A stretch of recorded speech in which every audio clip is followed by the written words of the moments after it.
A winter fire is burning in a castle chamber. Close to the hearth, the heat is obvious. A few steps away, a shutter rattles, warm air rises, and the cold stone still draws heat from the body. The fire is working. The room is losing. That was the real winter problem. Medieval castles did not need every room to feel warm. They needed to make selected spaces, and the people inside them, comfortable enough to use. And the answer changed with time, place, and status. The surviving evidence is uneven, and the clearest examples used here come mainly from medieval England. They do not define one European standard. They are useful because, within a single broad region, they preserve very different arrangements of hearths, fireplaces, rooms, shutters, and household space. Some early stone castles relied on open hearths or braziers. Henry II's Great Tower at Dover, built in the late 12th century, is an unusually clear example. It was designed without fireplaces. Central hearths and braziers supplied heat instead. But that was not a universal castle rule. At Christchurch, a high-status chamber block from roughly the same period had a huge wall fireplace and one of England's earliest surviving chimneys. At Conisbrough, the great chamber and the bedchamber above it both had fireplaces. Fireplaces gave builders another way to provide heat to particular rooms. But an open fireplace still did not heat a large stone building evenly. Much of its warmth was strongest near the fire. Hot air rose. Drafts entered through doors and windows. Large rooms presented more cold surface and more air to warm. That is why the stone itself is easy to misunderstand. A thick masonry wall has enormous thermal mass. It changes temperature slowly. That can buffer short swings in outdoor conditions. But mass is not the same thing as modern insulation. If a wall has become cold, heating the room also means putting energy into that cold masonry. And a person near a cold surface loses radiant heat to it, even when the air itself is warmer. So thick walls could slow temperature change without automatically making the interior comfortable.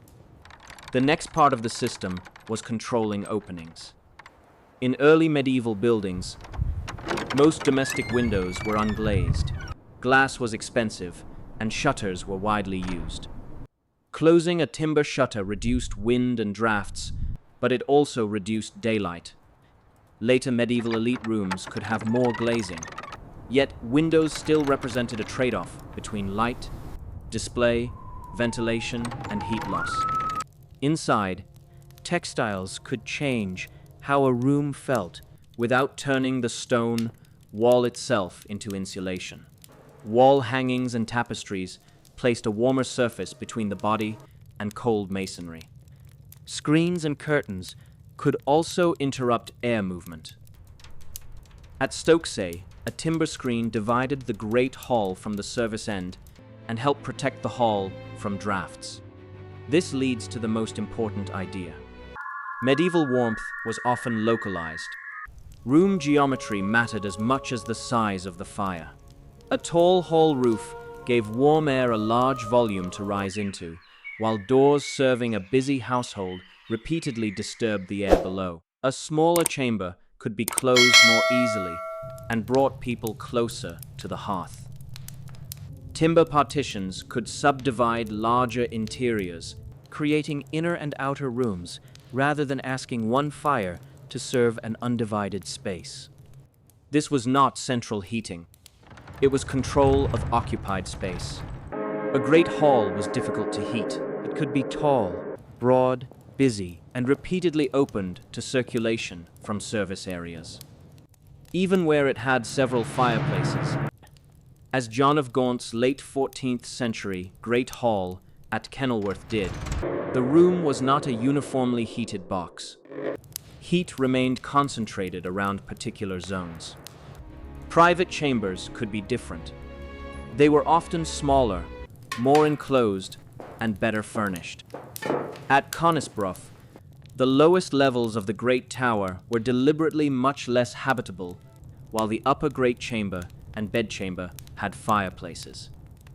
At Restormel, the principal first-floor rooms included the hall, solar, and Great Chamber, while all the ground floor spaces were unheated and were probably used mainly for storage.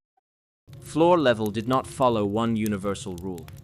Towers and residential ranges were arranged differently from castle to castle. What survives is a pattern of selective investment, not one standard thermal plan. Architecture was distributing comfort. The kitchen complicates the picture again. A large kitchen might contain an enormous cooking fire and could be physically warm while work was underway. But that heat existed to cook food, not to create a comfortable living room.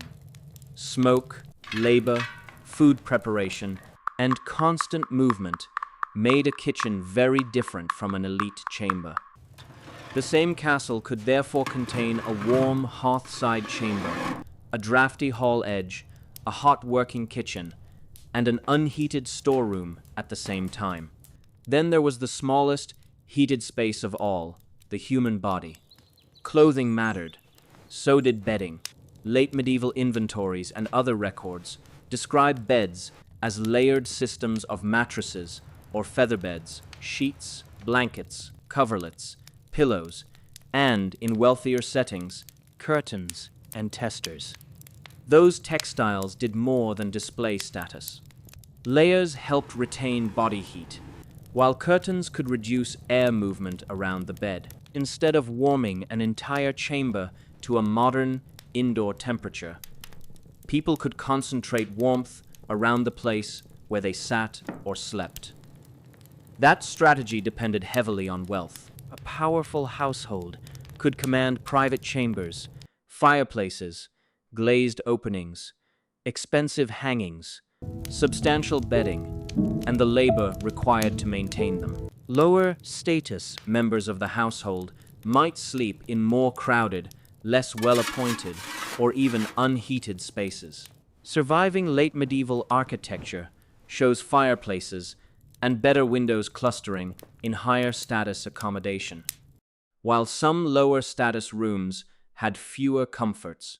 Warmth was therefore not only a technical problem, it was a household resource, and every fire consumed another resource, fuel. A castle needed fuel to be cut or purchased, transported, kept dry, stored, carried to the correct rooms, burned and replaced.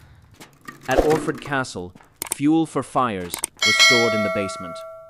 Large aristocratic households also required servants to move supplies through stairways, passages, halls, kitchens, and chambers. The fireplace was only the visible end of that supply chain. Every additional fire meant more fuel to move, more time spent tending it, and more ash to remove. Heating every room for long periods would have demanded far more labor and fuel than concentrating warmth where people were actually spending time. So medieval castles were neither uniformly freezing nor uniformly comfortable. They were thermally uneven buildings managed by people. Fireplaces and hearths created local heat. Shutters, glazing, hangings, screens, and partitions reduced some of the losses. Smaller chambers concentrated warmth. Clothing and bedding moved the final layer of protection onto the body. Fuel stores and servants kept the whole arrangement operating. On a winter night, much of a castle could remain cold, while one chamber, one hearth, or even one curtained bed became tolerable. Medieval comfort depended on managing heat loss, concentrating warmth, and continuously supplying fuel. The castle was not made warm. Warm places were made inside it.